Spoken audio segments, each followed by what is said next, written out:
a fierce advocate. And as a defense lawyer, she also saw beyond what was in front of us. She had that amazing ability to see beyond that, beyond the small, the trivial, the petty. But at the core of it was she loved people. She was a humanitarian. And one of the cases that comes up, the case she did, the Marks case, white South African family that was here in Bermuda, they had a babysitter, and it was charged that the babysitter was a black South African woman, and they charged that they abused her and this, that, and everything else. My mom took the case. People were like, Lois, what are you doing? What are you talking about? This is apartheid was still going on during this time. But my mother always said, I'm a lawyer. I have to defend. I have to give people the right to justice. And she did. And you saw that, of course, with the Tackling and Burroughs murder as well.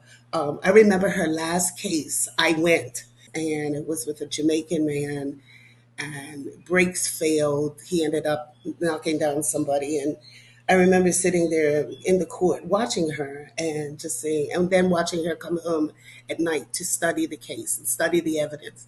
I remember saying, one, I couldn't do it. I'd be too fearful that I'd lose and that someone, this man would end up. She ended up, I think he got off for, I can't remember, due care or something, where the charges were more than that. But the fact that she wasn't afraid to.